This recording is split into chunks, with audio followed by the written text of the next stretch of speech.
में ऑटिज्म है क्या? देखिए, ऑटिज्म एक ऐसा रोग है जिसमें आपका जो बच्चा है वो आई कांटेक्ट नहीं करेगा आपके साथ, वो नेम रिस्पॉन्स नहीं देगा, ऑटिज्म के अंदर बोल नहीं पाते। अच्छा, लेकिन ऑटिज्म के बारे में क्या ये एक हेरिडिटरी बीमारी होती है? कई बार हेरिडिटरी है तो नहीं, लेकिन बहुत बार इसे हेरिडिटी के साथ जोड़ दिया जाता है। एटलीस्ट 70% ऑटिस्टिक बच्चों में कोई शारीरिक कारण नहीं, हमारा आज का चेंज्ड लाइफस्टाइल जिसमें बच्चे को छोटे होते ही मोबाइल मिल रहा है। ये ऑटिज्म जो है, इसके लक्षण क्या होते हैं, इसकी पहचान कैसे होती है? करता है कि पेरेंट सीरियस कितने हैं। ओके, आप जब ऑटिज्म के क्योर की तरफ जाते हैं तो आप आयुर्वेद के साथ साथ वो साइकोथेरेपी का इस्तेमाल करते हैं। अब ये बिल्कुल दो अलग अलग पद्धतियां हैं, मतलब कहाँ आयुर्वेद और कहाँ साइकोथेरेपी। आपने ये फॉर्मूला कैसे इजाद किया? विपाशय चल रहा है, युक्ति विपाशय चल रहा है, सत्वावज्य मिसिंग है जो सबसे जरूरी चाहिए ऑटिस्टिक बच्चों में। सो सबसे पहले मैंने एमएससी साइकोलॉजी किया, फिर दोनों चिकित्सा पद्धतियों को मिलाकर के पीएचडी किया, role of Ayurvedic herbs in psychological disorders में। और आयुर्वेद और साइकोथेरेपी, इन दोनों को मिला करके बच्चे धीरे धीरे धीरे धीरे ऑटिज्म से निकलने आज की ये जो भागदौड़ भरी जिंदगी है, इसकी वजह से स्ट्रेस बहुत ज्यादा हो जाता है। स्ट्रेस हो जाता है तो फिर मानसिक स्वास्थ्य जो है वो भी एक चुनौती बना हुआ है। तो तनाव, चिंता, अवसाद से जूझ रहे लोगों के लिए भी आयुर्वेद में समाधान है। आयुर्वेद की अगर हम बात करते हैं और अगर हम मानस रोगों की बात करते हैं तो मैं कहूंगा समाधान है ही आयुर्वेद के अंदर। में क्या होता है, मेडिकल इंश्योरेंस कवर मिल जाता है, तो आयुर्वेद के इलाज में भी क्या ये सुविधा मिल पाना संभव है? डॉक्टर साहब, हमारी ऑर्गेनाइजेशन भी NABH सर्टिफाइड है और सभी मेजर इंश्योरेंस कंपनीज कैशलेस भी और नॉर्मल कवर भी आपके पूरे इलाज के लिए देती हैं। तो आप आयुर्वेद को भी ठीक उसी तरह से बिना अपने बजट को बिगाड़े हुए इस्तेमाल कर सकते हैं जैसे आप एलोपैथी को करते हैं।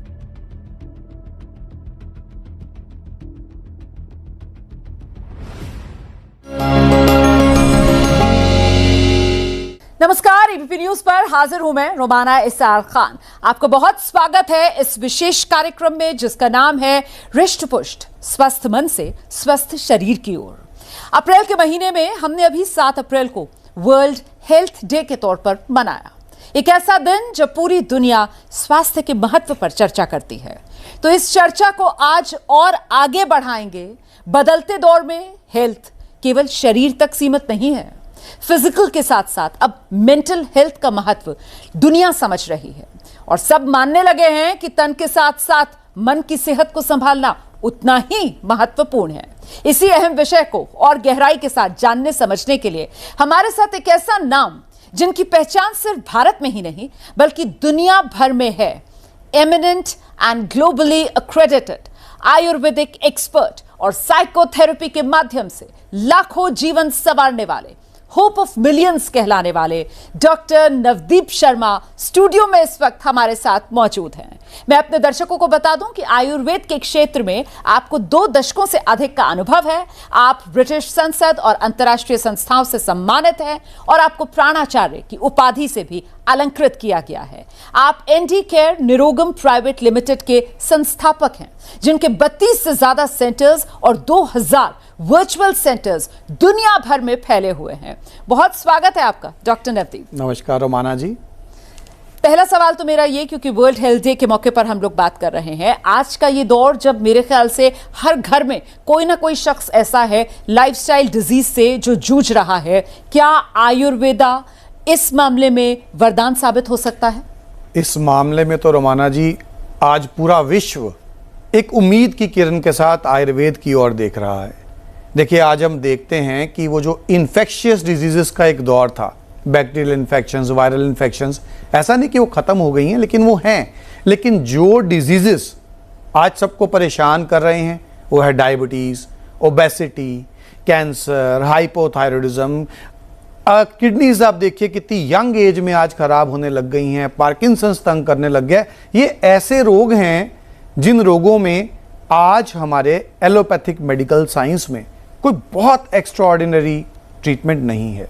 सो आयुर्वेद को एक सपोर्टिव पैथी के तौर पे और बहुत सारे केसेस में एक मेन पैथी के शेप में जो है आज दुनिया लेती है और इलाज करवाती है और बहुत से अच्छे आयुर्वेदिक चिकित्सक जो क्वालिफाइड हैं इन रोगों में लाभ पहुंचा रहे हैं लाखों ही रोगों को पूरी दुनिया के अंदर। अभी आपने क्योंकि एलोपैथी से कंपैरिजन किया, सर ये लाइफस्टाइल डिजीजेस जो हैं तो एलोपैथी के अंदर एक लिमिटेशन दिखती है कि साहब वो इस डिजीज को कंटेन कर पाते हैं, परमानेंट क्योर नहीं है ना? तो क्या आयुर्वेद में इन लाइफस्टाइल डिजीजेस को लेकर मुकम्मल इलाज ऐसा भी कोई विकल्प है? देखिए, सबसे बढ़िया बात तो आयुर्वेदा। देखिए, वेद है आयुर्वेद, एलोपैथी पैथी एक मेडिकल ट्रीटमेंट साइंस। आयुर्वेद में सबसे बढ़िया क्या है? स्वास्थ्य स्वास्थ्य रक्षणम, स्वास्थ्य व्यक्ति के स्वास्थ्य की रक्षा करिए। आयुर्वेद ये कहीं नहीं कहता है कि आप केवल रोगी हैं तो आयुर्वेद अपनाएं। सही समय पर दिनचर्या, कितने बजे उठना है, कैसे उठना है, क्या खाना है, कब खाना है, कितने बजे सोना है, किस ऋतु में क्या खाना है, ऋतुचर्या, कैसे जीना है, आपकी प्रकृति वात पित्त कफ क्या है, उसके अनुसार आपने जीवन कैसे जीना है। ऐसी छोटी छोटी बातें अगर आप आयुर्वेद में अपनाते हैं, रोगों से आप वैसे ही बच पाएंगे। और जहां तक बात है परमानेंट सोल्यूशन की, तो आयुर्वेद ये कहता है निदान परिवर्जनम। आयुर्वेद का ये मानना है कि एक रोग को ठीक करना है तो कारण को दूर कीजिए। आज जनरली हम एलोपैथी में जाते हैं, हमें अगर बुखार भी हो गया, हम डॉक्टर से पूछते हैं हमें परहेज क्या करने हैं, हमें कहा जाता है परहेज नहीं, बस आप ये दवाई खाइए।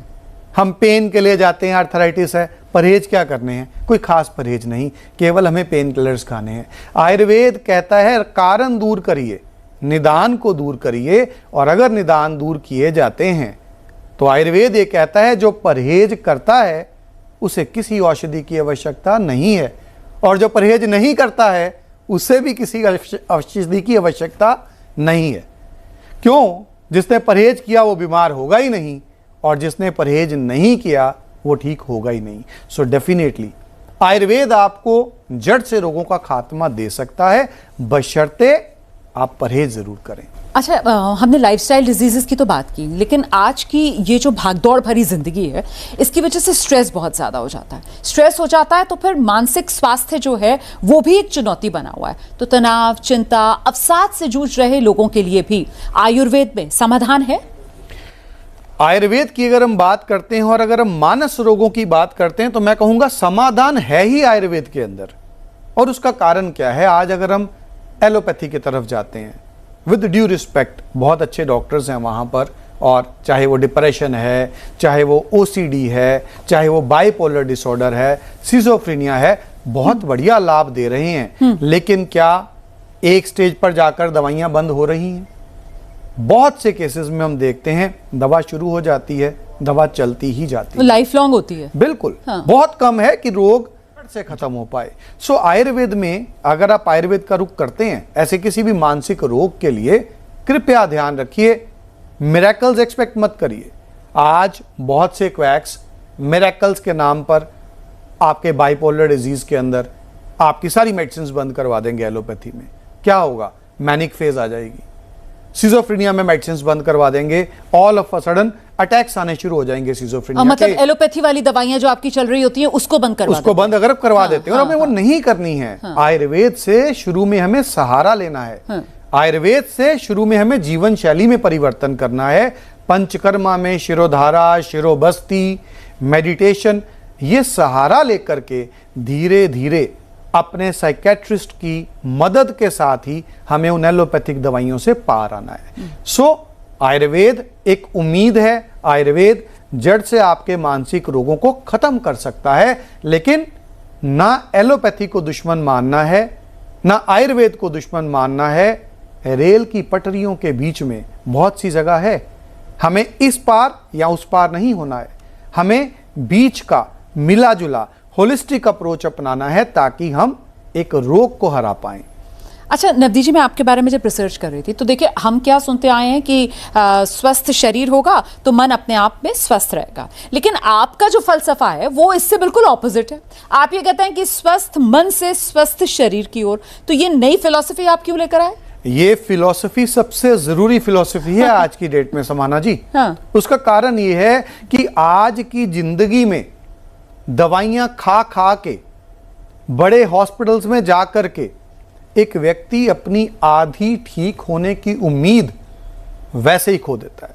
सो बहुत जरूरी है हम कोई भी पैथी का इस्तेमाल कर रहे हैं, खास तौर पे अगर हमारे पास एक व्यक्ति आयुर्वेद में किसी भी चीज के इलाज के लिए आता है, हम उसके मानसिक स्वास्थ्य पे काम जरूर करते हैं। और अगर एक व्यक्ति मानसिक तौर पे स्ट्रांग है, डरा नहीं हुआ है, बड़े से बड़े रोग को भी वो हरा देगा। और वहीं अगर एक व्यक्ति दिल छोड़ गया है तो खास तौर पे जो गंभीर रोग हैं, एक व्यक्ति है किडनीज डैमेज है, डायलिसिस करवा रहा है, एक व्यक्ति है कीमोथेरेपी करवा रहा है, बड़े बड़े रोगों में उतना रोग खराब नहीं करता जितना मनोबल खत्म हो जाना, जीने की उम्मीद छोड़ देना खराब करता है। यही कारण है इन सभी रोगों में बहुत से लोग जो एलोपैथिक इलाज भी करवा रहे हैं वो लोग भी हमारा सहारा लेते हैं साथ में, ताकि हम उनके मनोबल को उस लेवल तक रख पाएं कि वो उन रोगों से बाहर आ पाए। अच्छा, एक बात बताइए मुझे, पहला मतलब आपका अगर करियर ग्राफ देखा जाए तो पहले जो है जो शरीर के रोग होते हैं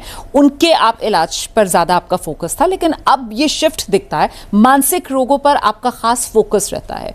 तो फिर ये शिफ्ट कैसे आया?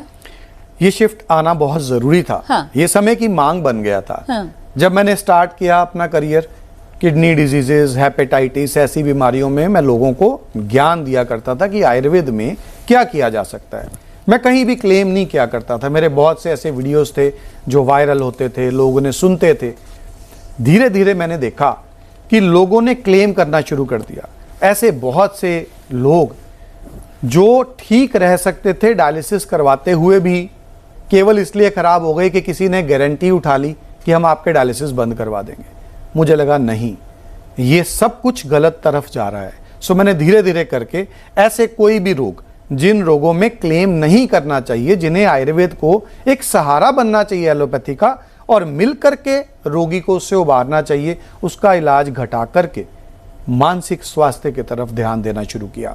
इस बीच कोविड आ गया। कोविड में ऑटिज्म बच्चे, ऑटिज्म नाम की बीमारी एकदम से ऐसे बढ़ गई कि समय ही नहीं लग पाया उसके बाद कि मैं शारीरिक रोगों वाले पेशेंट्स को कंसल्ट भी कर पाऊं। और अच्छा, आज इतने ऑटिस्टिक कितने पेशेंट्स आए आपके पास?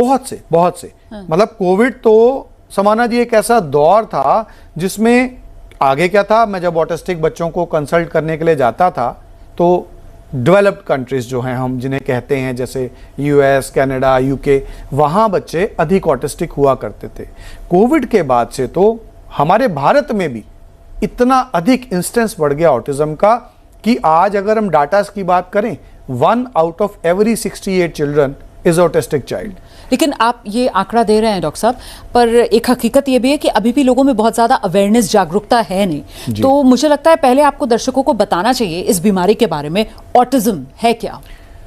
ऑटिज्म की जब हम बात करते हैं, देखिए ऑटिज्म एक ऐसा रोग है जिसमें आपका जो बच्चा है वो आई कांटेक्ट नहीं करेगा आपके साथ।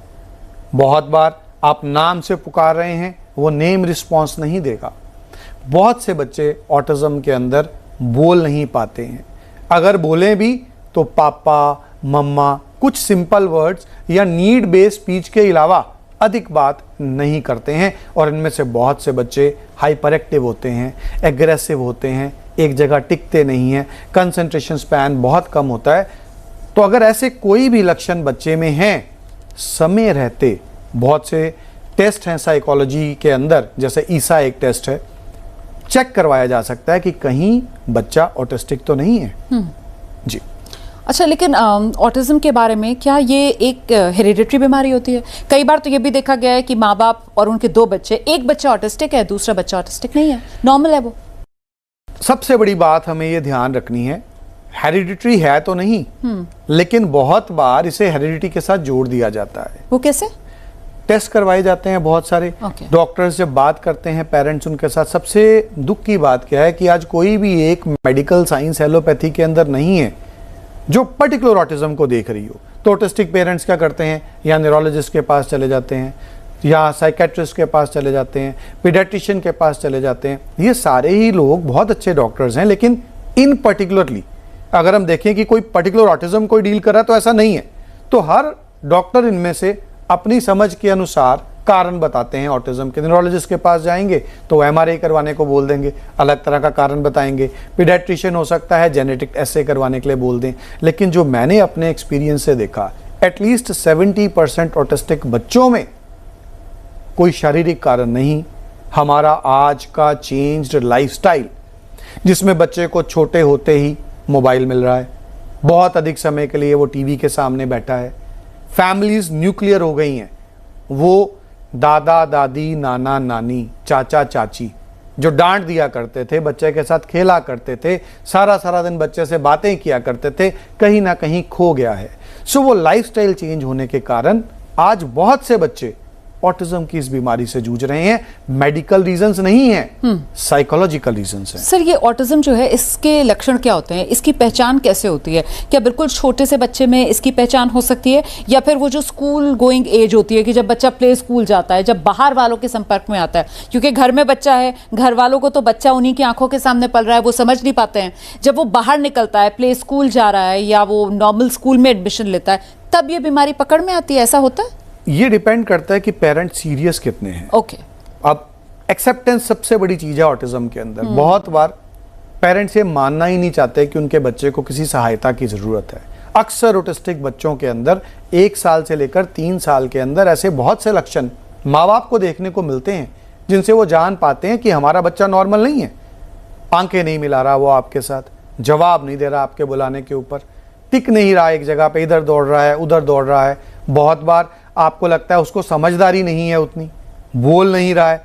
अपने आप में ये इतने लक्षण हैं, माँ बाप इजीली देख सकते हैं, लेकिन कहीं ना कहीं कोई भी ये नहीं चाहता कि उसके बच्चे को ऑटिज्म के साथ टैग कर दिया जाए। बच्चे की कमी स्वीकारना नहीं चाहते जी जी जी। और उसका एक बड़ा मेजर रीजन है, अनलकीली, क्योंकि ये बीमारी पहले वेस्टर्न कंट्रीज में ज़्यादा थी।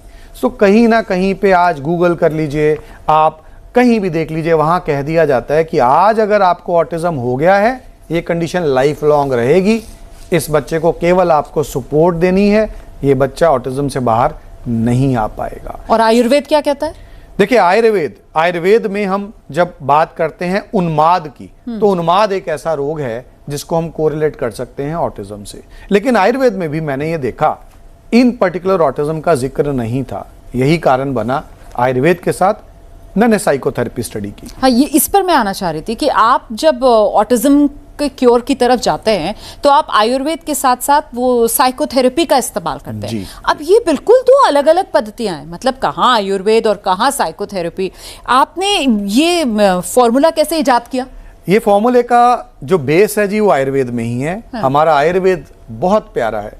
आयुर्वेद क्या बताता है कि अगर चिकित्सा करनी है तो देव विपाशे, युक्ति विपाशे, सत्वावज्य, ये 3 प्रकार की चिकित्साएं आयुर्वेद में बताई गई हैं। इसमें देव विपाशे चिकित्सा है, जिसे हम एस्ट्रोलॉजी बोल देते हैं, जिसमें हम परमात्मा की शरण में जाना बोल देते हैं, वो देव विपाशे है। युक्ति विपाशे, जिसमें दवाइयाँ आ जाती हैं, पंचकर्म आ जाता है। लेकिन सत्वावज्य, मन को जीतना, मन की चिकित्सा, जिसमें साइकोथेरेपी आ जाती है। सो यही कारण था कि जब मैंने पाया कि देव विपाशे चल रहा है, युक्ति विपाशे चल रहा है, सत्वावज्य मिसिंग है, जो सबसे ज़रूरी चाहिए ऑटिस्टिक बच्चों में। सो सबसे पहले मैंने एमएससी साइकोलॉजी किया, फिर दोनों चिकित्सा पद्धतियों को मिलाकर के पीएचडी किया, role of Ayurvedic herbs in psychological disorders में। आज मालिक की दया से मैं डेलेट स्कॉलर हूँ इसी सब्जेक्ट के अंदर। और आयुर्वेद और साइकोथेरेपी, इन दोनों को मिला करके बच्चे धीरे धीरे धीरे धीरे ऑटिज्म से निकलने लगे। अच्छा डॉक्टर साहब, कोई आपकी सक्सेस स्टोरी, मतलब जो आपको भी याद आती हो, जो आप यहाँ पर शेयर करना चाहें, कि कोई पेरेंट्स आपके पास आए हों और बिल्कुल उम्मीद छोड़ चुके हो और फिर वहाँ पर आप वो रोशनी की किरण बनकर आए और उनकी ज़िंदगी आपने बदल दी? इंसान का सबसे पहला जो केस होता है ना, जनरली उसे याद रहता है, तो मैं शेयर करना चाहूँगा। मेरे मैथ्स के टीचर, नाम नहीं लेना चाहूँगा प्राइवेसी के लिए जी, मैथ्स में उनसे पढ़ा करता था। मैं नया डॉक्टर बना था। उनका जो बच्चा था वो बोलता नहीं था। मेरे पास आए, उन्होंने बोला, भी तुम आयुर्वेद पढ़ रहे हो, इसमें कुछ है इसके लिए? हमें तब आचार्य चरक की चरक संहिता के अंदर मेद्य रसायन के बारे में बताया गया था। मंडूक पर्णी स्वरसा प्रोज्या शिरेन यष्टि मधुकस्य चूर्णम रसो गुडुच्या अस्तु स मूल फल पुष्प खलु शंख पुष्पया। मैंने कुछ नहीं किया, इन चारों को पकड़ा लिया और खुद दवा तैयार की, बच्चे को देनी शुरू कर। इसका थोड़ा सरल शब्दों में भी बता मंडूक दीजिए। पर्णी का स्वरस, सेंटाला एसियाटिका का स्वरस, मतलब ये आपने अलग अलग इंग्रेडिएंट्स बताए। जी जी जी जी जी। आचार्य चरक ने 4 इंग्रेडिएंट्स और उन्हें कैसे इस्तेमाल करना है उसका जो है तरीका बताया है। सो यहाँ मुझे था शायद समय की कमी है, तो मैं डिटेल्स में नहीं गया। मतलब वो दवाई खुद बनाई? वो मैंने खुद बनाई जी। वो दवा नहीं थी, मैंने हर्ब्स कलेक्ट की, उस बच्चे को दी, जिसमें ब्रह्मी का मैंने स्वरस यूज किया, क्योंकि हमारे वहाँ मेडिकल कॉलेज में ब्रह्मी उगी हुई थी। तो बच्चे ने पहली बार पापा मम्मा बोलना शुरू किया, आई कांटेक्ट बढ़ा, उनमें उम्मीद जगी। उन्होंने मुझे बोला कुछ और कर। मेरे लिए वो सबसे पहली बार था। तो मेरे को हमारे टीचर्स ने सिखाया था शिरोबस्ती। अच्छा। एक खास प्रोसीजर है पंचकर्मा का, शिरोबस्ती। मैंने कहा वो करके देखते हैं। तो उसके लिए हमने घी बनाया, बच्चादी घृत, वो भी खुद बनाया, क्योंकि मार्केट में तब नहीं मिलता था। तो जब हमने शिरोबस्ती स्टार्ट की तो उस बच्चे ने सेंटेंसेस बोलने शुरू कर दिए। अब साइकोथेरेपी का काम यहाँ पे किया मेरे माताजी ने। अच्छा। मेरे माताजी, क्योंकि वो आते थे, तो उन्होंने बताया कि आप अपने बच्चे को हर चीज उसके बिना मांगे दे रहे हैं, उसको थोड़ी नीड क्रिएट करिए। तब मैं साइकोलॉजिस्ट नहीं था, वो साइकोलॉजिस्ट थे, तो वो दोनों चीजें मिल गई कि घर के एक बुजुर्ग की गाइडेंस, हमारी पुरानी दादी नानियां साइकोथेरेपिस्ट तो थी। चलते चलते मेरा एक सवाल है आपसे, और मुझे लगता है बहुत से व्यूअर्स जानना चाहेंगे। अब देखिए, एलोपैथी में क्या होता है, मेडिकल इंश्योरेंस कवर मिल जाता है, तो आयुर्वेद के इलाज में भी क्या ये सुविधा मिल पाना संभव है डॉक्टर साहब? मैं इस चीज पे खुशी से कहूंगा बिल्कुल संभव है, और मैं इसके लिए धन्यवाद देना चाहूंगा हमारे माननीय प्रधानमंत्री जी को, जिन्होंने आयुष के लिए इतना सब कुछ किया है। आज उनके प्रयासों के कारण हमारे जैसे जो सेंटर्स हैं, जो ऑथेंटिक हैं, जहाँ पे सही डॉक्टर काम कर रहे हैं, वो NABH सर्टिफाइड है। हमारी ऑर्गेनाइजेशन भी NABH सर्टिफाइड है, और सभी मेजर इंश्योरेंस कंपनीज कैशलेस भी और नॉर्मल कवर भी आपके पूरे इलाज के लिए देती हैं। तो आप आयुर्वेद को भी ठीक उसी तरह से बिना अपने बजट को बिगाड़े हुए इस्तेमाल कर सकते हैं, जैसे आप एलोपैथी को करते हैं। बहुत धन्यवाद आपका doctor Navdeep Sharma, ABP news पर हमारे साथ आने के लिए और दर्शकों को बताने के लिए इतने सरल शब्दों में कि आयुर्वेद किस तरीके से रामबाण है, न सिर्फ शरीर के रोगों को दूर करने के लिए बल्कि मानसिक स्वास्थ्य के लिए भी। हम छोटे से ब्रेक के लिए यहां पर रुक रहे हैं। ABP न्यूज पर खबरों का सिलसिला लगातार जारी है। ऑटिज्म मुक्त जीवन की सही शुरुआत है ऑटिज्म की सही जानकारी। Trusted by parents worldwide. Call now Dr. Navdeep Sharma, World Senior Autism Expert. 7791 006 006.